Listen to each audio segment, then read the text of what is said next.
Hi, this is lesson 3-7, solving percent problems, and I need you to be on page 176 of your book right now, page 176. We got a piece of vocabulary we need to cover first, and then we're going to get into how we can solve percent problems.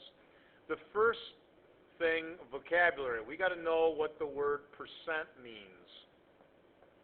I think most of you do, but just to make sure, when you hear the word percent, that means out of 100.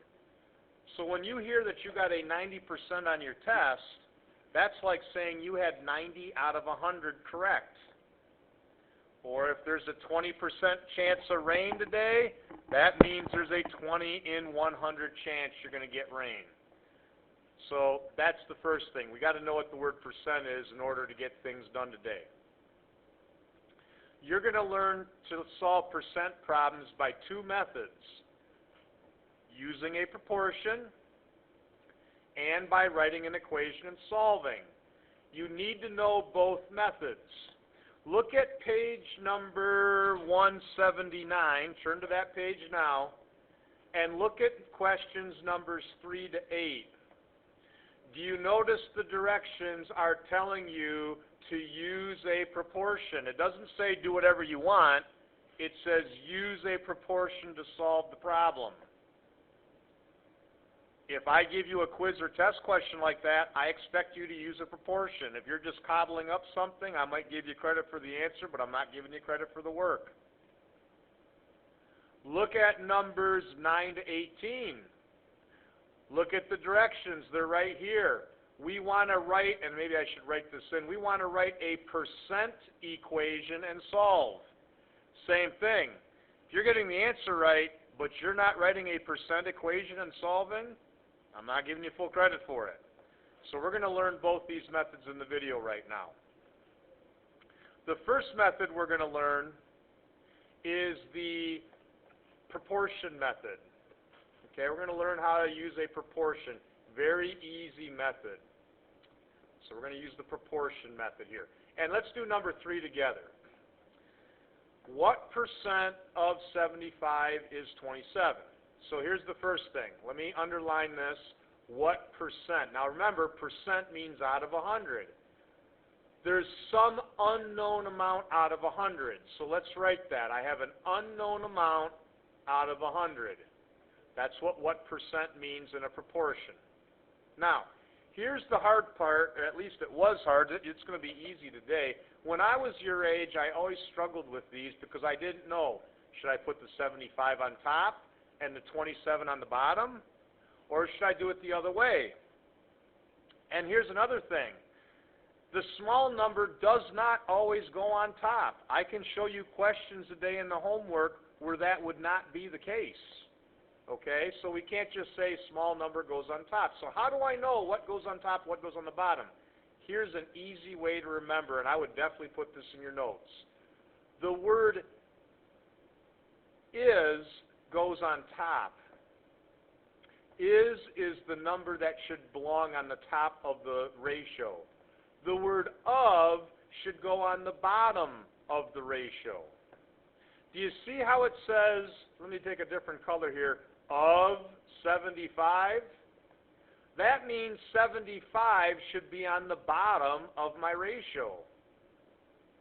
And do you see over here how they have is 27? That means the 27 should go on the top. Well, from here it should be a piece of cake to solve. Cross multiply. 75x equals 27 times 100 is 2,700. Divide each side by 75. Let me quickly get my calculator and do that. 2,700 divided by 75, and I'm getting 36. So it looks like my answer, it's supposed to be, I'm looking for a percent, remember, my answer is 36%. If you remember is goes on top and of goes on the bottom, this proportion stuff should be a piece of cake. Let's try another one. Let's go to number 5.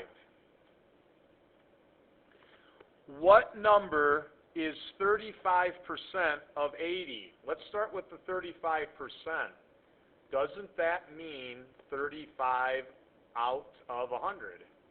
Think about that for a minute. Doesn't it mean that? Well, let's write that. 35 out of 100. Okay, now here's the next thing. Remember, is goes on top, of goes on the bottom. When I read the problem, it says, what number is? What number? I don't know. I got to use a variable. So the variable belongs with the is. That's on top. And you see of 80. Well, that tells me 80 belongs on the bottom. Well, cross multiply and solve. 100x would equal, let me take 35 times 80 real quick on my calculator. 35 times 80 is 2,800. And I can divide by 100.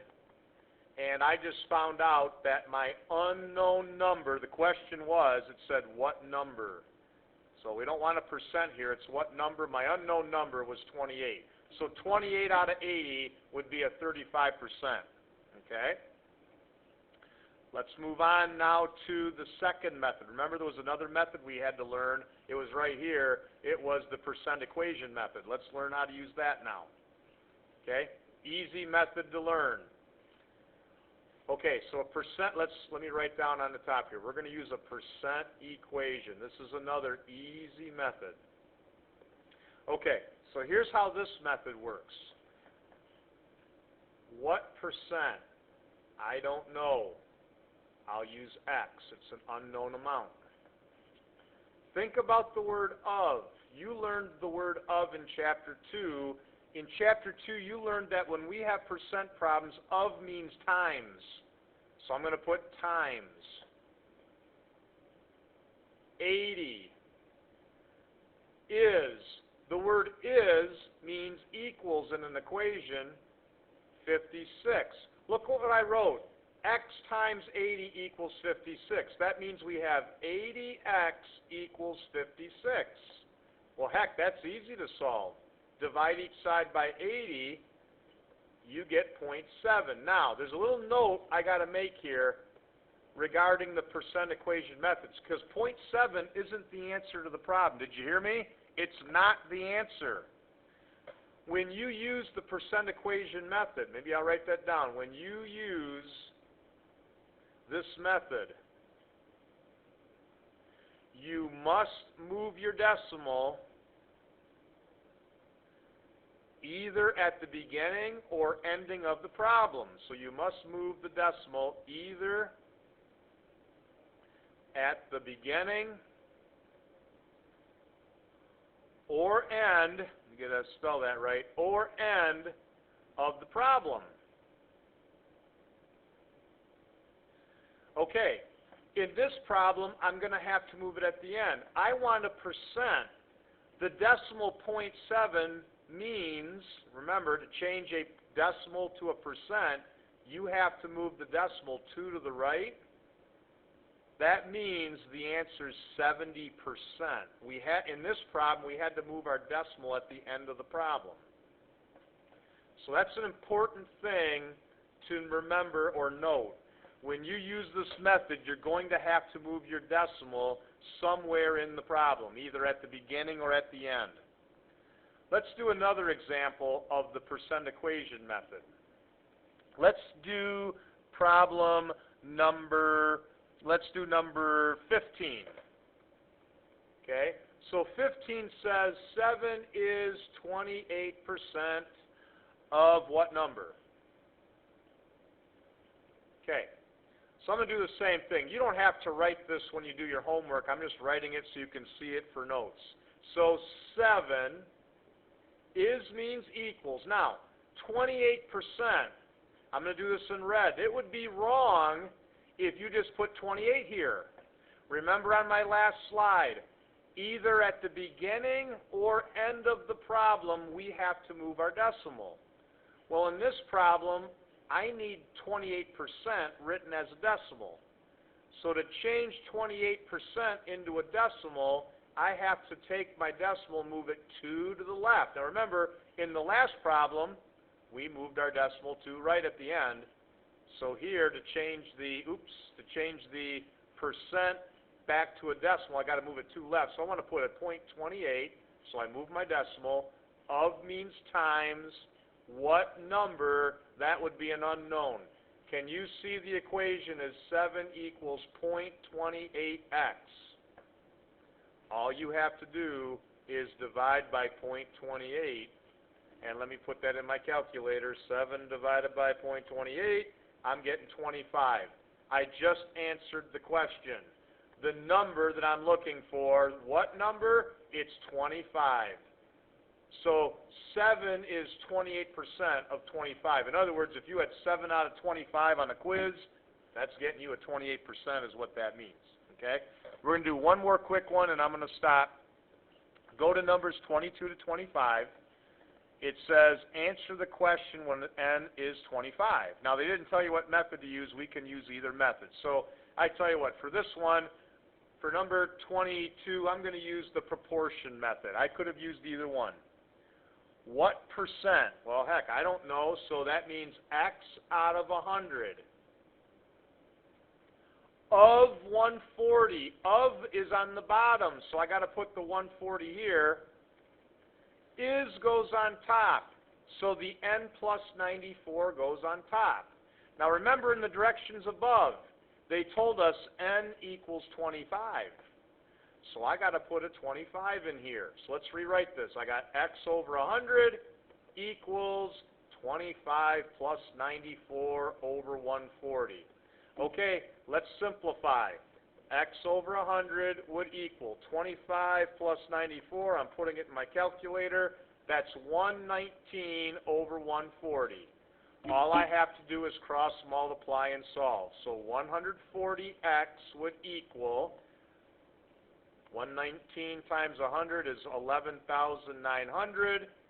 I'll divide each side by 140. And let me do that. 11,900 divided by 140 is 85. So I just figured out the question was, what percent? I just figured out 85%.